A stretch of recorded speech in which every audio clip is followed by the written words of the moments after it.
Peyğəmbərimiz buyurub ki, kim Rəcəb ayında bir gün oruç tutarsa, bu ay ərzində bircə gün oruç tutarsa, Allahın razılığını qazanar.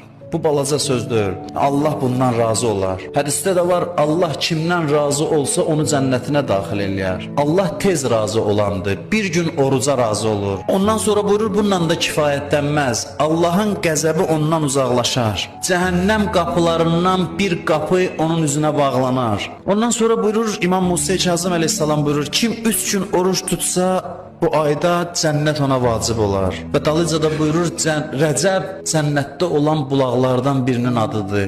Və kim bu ayda bir gün oruç tutacaqsa, şübhəsiz ki, o bulağın suyundan bəhrələnəcək. O mənəvi bir çeşmədir, maddi çeşmə deyil. O mənəvi bir neymətdir ki, ondan faydalanarlar. İmam Sadiq əleyhissalam İslam peyğəmbərindən bu hədisi nəql eləyir. Buyurur ki, Peyğəmbər buyurub, Rəcəb ayı ümmətimin istiğfar ayıdır, bağışlanmaq ayıdır. Bu ayda çox tövbə eləyin, çox istiğfar eləyin. Çünki Allah bağışlayan və mehribandır.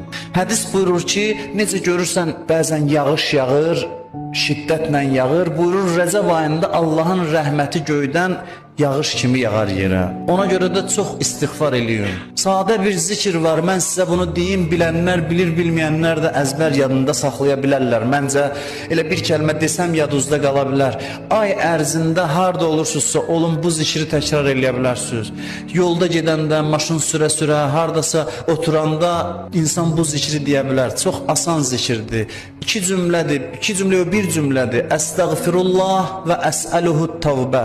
Əstəğfirullah və əsəluhu təvbə. Bu zikir belədir. Yəni ki, ilahi, sənə tərəf qayıdıram, istiğfar eləyirəm və səndən də istəyirəm, sən də mənə tərəf dönəsən. Əstəğfirullah və əsəluhu təvbə.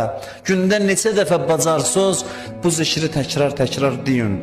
Namazlardan sonra hər hansı bir halda olarkən. Bu elə bir aydır ki, Allah bu ayı başqa aylardan üstün eləyib və onun hörmətini böyük qərar verib, üstün qərar verib.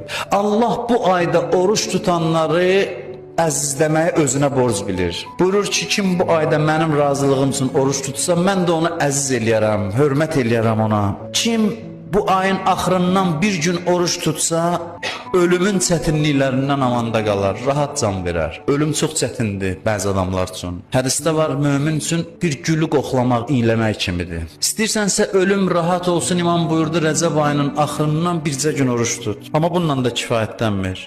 Qəbr əzabından amanda qalar. Kim Rəcəb ayının axırından bir gün oruç tutsa, qəbr əzabından amanda qalar.